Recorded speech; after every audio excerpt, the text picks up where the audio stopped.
The old Dutch wives in Sleepy Hollow had a name for it: the dreaming sickness. They said the air was thick enough to pull nightmares out of a man's head and give them shape in the world. Ichabod Crane believed them. He just never thought one of those things would come looking for him. Until he saw him. A headless horseman from a forgotten war who had spent years searching for his own lost head and had finally decided it might be easier to take one. Some valleys feel like they're caught in a permanent twilight, carved out by a slow, dreaming river and then just forgotten. In these places, peace and a deep unsettling drowsiness are one and the same. The air feels heavy, and your thoughts slow as if moving through water. This was the nature of Sleepy Hollow, the valley where the schoolmaster Ichabod Crane had come to sojourn.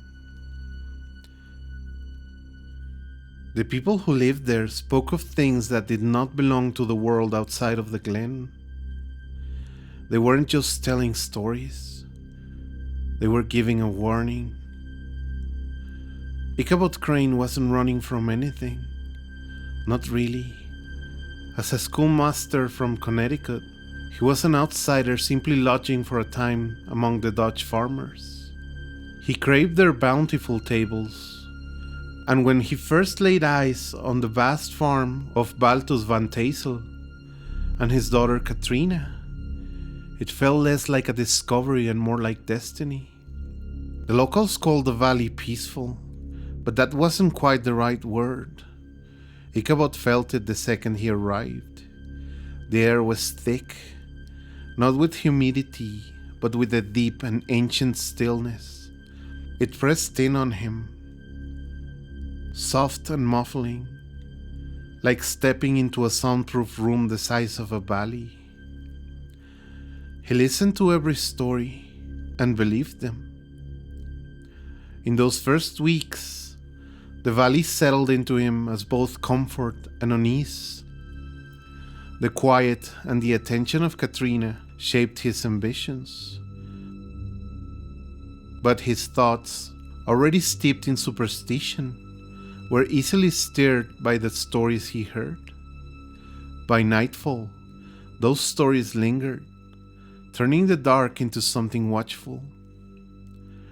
At a gathering, Ichabod first heard the full story from Bron Bones, a burly, mischievous man who had taken notice of him. With his awkward attempts to win Katrina, Ichabod had already made himself a rival and a target. Brom, seeing Ichabod's rapt attention to the ghost stories, decided to tell the most famous of them all. He mentioned the deep, almost unnatural quiet of the woods. "It's a listening quiet," Brom said, his voice carrying across the room. "The glen, it's always listening." Ichabod leaned in, his large, green, glassy eyes wide. "Listening for what?" Brom grinned, enjoying the effect he was having. "For the rider," he said. And the story unspooled, a piece of Revolutionary War folklore that the world had forgotten, but which was still breathing in Sleepy Hollow. During some nameless battle, a Hessian mercenary was decapitated by a cannonball. His comrades buried his body in the woods, but his head was never found. Ever since, his spirit, a headless rider on a great black horse, patrols the glen on the darkest nights, forever searching.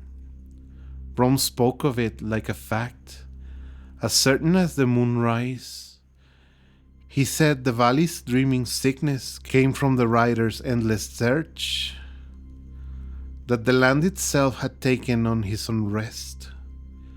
He warned them to stay out of the woods after dark, especially near the old stone bridge. That was where it crossed. Ichabod saw the story as a dire warning, the dreaming sickness, a clear sign of the region's enchantment. "So, has this rider of yours ever caught anyone?" Ichabod asked, his voice a quavering whisper. Brom smiled as he spoke. "Most know better than to look," he said, though he claimed to have raced the rider once and barely outrun it before it vanished at the bridge. Others were not so lucky. One man had been found thrown into the brook, his hat beside a shattered pumpkin. Ichabod left that night with the story fixed in his mind. It was no longer just a tale. It had taken a hold, settling into him before he even realized it. Something shifted at the Van Tassel festival. It was subtle, easy to ignore, but something had already settled wrong beneath the music and the laughter. Even as he danced with Katrina and watched Brom from across the room, the unease did not leave him. As he lingered after the others were gone, certain of what he wanted, the night outside waited, moonless, heavy, absolute. And then something broke through it. It was a single, sharp crack, like a heavy branch breaking under sudden weight. His conversation with Katrina faltering, he held his breath, straining his ears, but nothing. The silence rushed back in, thicker than before. "It's a deer," he told himself, "just the old woods settling." He tried to force himself to relax and continue his suit, but the cozy spell of the evening was broken. He left the Van Tassel home soon after, crestfallen and disappointed by how the evening concluded. He couldn't shake the sudden, prickling feeling of being watched as he mounted his borrowed horse, a plow horse named Gunpowder that belonged to a local farmer. He began his lonely ride home, peering into the impenetrable blackness. He saw nothing but shifting shadows. Still the feeling wouldn't go away. It was as he passed a great gnarled tree that he saw it. For just a fraction of a second, a flicker of movement at the edge of a road, a dark shape, too fast to be natural, gone in an instant. He blinked. Rubbing his eyes, it had been too fast to understand. The dreaming sickness, he reminded himself. His mind felt slow, his senses dulled by the night's ghost stories. An animal, he decided. It had to be. Something ordinary, something that belonged to the woods. He was a man of great superstition, and he forced that thought into place, refusing to let it slip. He repeated under his breath, again and again, a fragile mantra against the unease now crawling steadily up his spine. Gunpowder jerked hard, planting its hooves, refusing to take another step. Chill now settling in his bones that had nothing to do with the air. The feeling of being watched lingered. He lay low over the horse, listening to the profound silence. But now it didn't feel peaceful, it felt expectant, like the held breath before a scream, and he finally spurred the old horse into a trot. He couldn't shake Bron Bones' words from his mind. The glen is always listening. The sounds came with him, faint at first, easy to dismiss. The creak of his saddle, a soft rustling of the leaves that had to be the wind. But the sounds grew more distinct. He was jolted by what sounded like a horse snorting. A wet, guttural sound right there in the darkness beside him. He lay paralyzed, heart hammering in his ribs. The sound was so clear. so real. But who would have a horse out there in the middle of the night? He waited, every muscle tense, but the sound never came again. He scanned the damp earth around but saw nothing, not a single hoofprint besides gunpowder's. He found himself drawn against his better judgment toward the old stone bridge Bron had warned him about. As he approached it, a profound cold seeped into him. He looked down at the soft earth by the bridge's entrance and saw them. Hoofprints. They were huge, pressed deep into the mud, as if from an immense weight. But there was something wrong. There were tracks leading onto the path from the darkness, but there were no tracks leading away from it. It was as if a horse had simply vanished from the road. Ichabod's breath caught.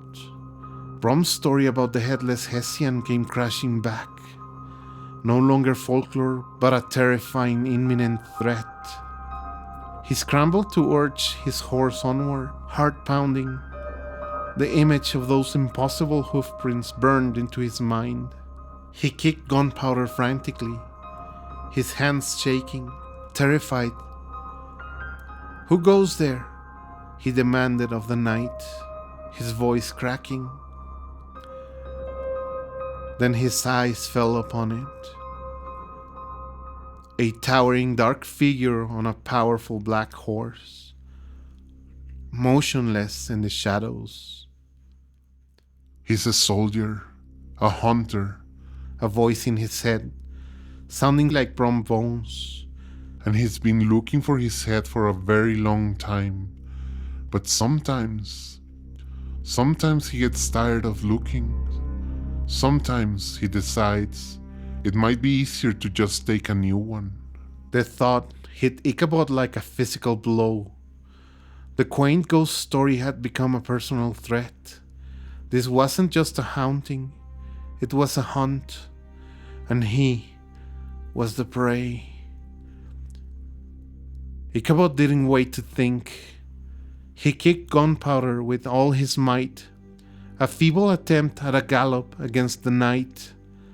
For a moment, there was only the oppressive, listening silence. Then, just as he reached the darkest part of the hollow, it started, a low, rhythmic thudding.